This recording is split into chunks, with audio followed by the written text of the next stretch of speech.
Vanakkam, Namaste and blessings to everyone. This is Dr. Bhairavi Balasubramaniam, PhD, the Sky Priestess.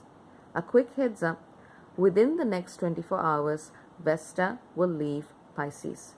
Vesta is the goddess asteroid of priestessing. She is the spiritual facilitator. At 29 degrees Pisces, she is asking us to look at how we serve and where we actually get confused with the difference between service and soul-grinding sacrifice.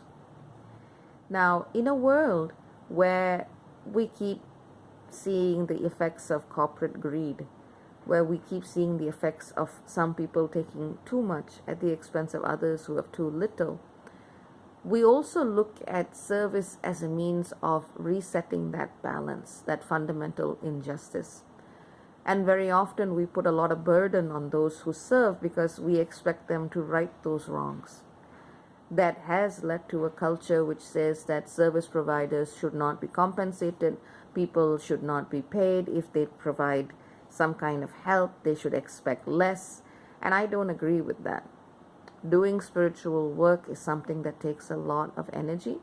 And even in ancient times, there was a system of equity, of barter and trade that allowed the facilitator to do their job. But we live in different economic times. And so facilitators are kind of caught up in these issues surrounding money and service. And they often shame themselves and they often guilt themselves. What I would say to that is, if you are providing any type of service, don't do it for the money because there are easier ways you can earn money. Believe me. I gave up many different paths to walk on this one and I don't regret it one bit. Probably paths that would have made me a lot more financially successful, but it was not rewarding to my soul. When you find a system of exchange that resonates in your path with spirit, that is all you need to find. You can also trust spirit to guide you if you're charging too low, if you're charging too high. Some of you shouldn't be charging, and that's in your charts. Some of you should be, because that's a different lesson your soul has come to learn. There is no one-size-fits-all answer. But whether or not you're a spiritual facilitator, whether or not your question is about finances and spiritual service, you will play this archetype out in different ways. What do you receive for the work that you do? Now, I know a lot of you are going to say unconditional love, and that's good. It's beautiful. But very often, people get tied into service contracts that do not serve their highest and deepest good in the most loving way possible. They find contracts that grind them down because they have equated being of service with experiencing pain. And that is a remnant of the age of Pisces. But we are not in that age. We are moving into the age of Aquarius. Some say we're already there. But effectively, we are bringing in new codes of facilitation, new energies that surround our ability to hold space and create energetic fields that are beneficial, not only for humanity, but for this planet as a whole. And people need to be full in a good way so that they can do that work. So whatever you are doing, remember that it is aligning to a larger cosmic tapestry, and that tapestry is asking us to let go of outdated ideas of service. And these ideas are not just ideas you will have in your conscious mind.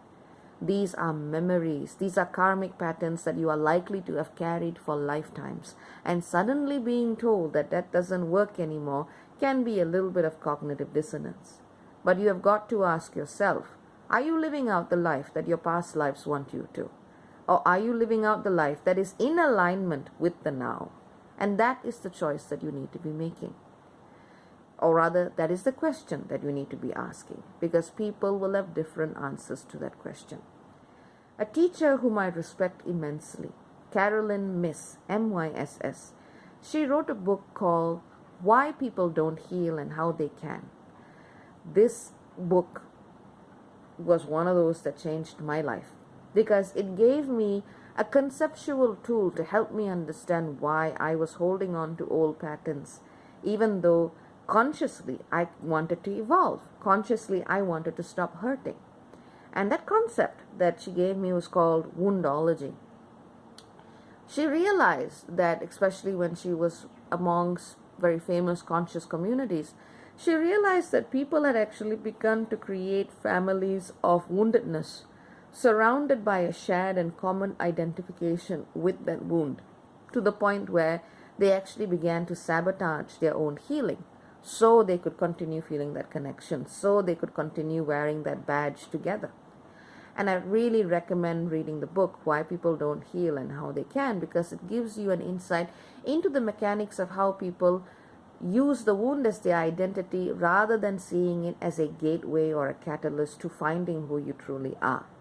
Through the wound, the light enters. This is true. But that's not who you are. It's still a gateway. And very often spiritual facilitators get caught in that false sense of identification. They get caught with the identification of how they got onto the journey and the pain of the journey and the sacrifice of the journey rather than where it is actually going. Now, not everyone is going to agree with this. They don't need to. This is the energy as I interpret it and as I see it. We are being asked to move into a different identification of what it means to serve. And rather than hollowing yourself out, it means being full of yourself in the best way possible. It means being full of presence. It means being full and open and expansive and generous as you align with spirit. And nowhere there is there room for scarcity-based consciousness. Nowhere there is there room for fear-based consciousness. That is a vibration that comes through when you are connected with that source of infinite abundance and expansion. So for those of you who are looking at key decisions to make, ask yourself, is it a decision that makes your soul expand? Is it one that allows you to connect with spirit and to bring that unconditional flow of spirit into wherever you are and whatever you are doing? Or is it something that asks you to play it small so you can be meek and you can be humble and you can get that badge that says this is what service looks like? You've got to ask yourself those questions. So this energy is very present in the sky over the next 24 hours. Remember, our understanding of service changes with each age. Our definition of spirit changes with each age. Our way of accessing spirit changes with each age. And the moment you are willing to let go of those older ways of connection with spirit, you will awaken to something completely new.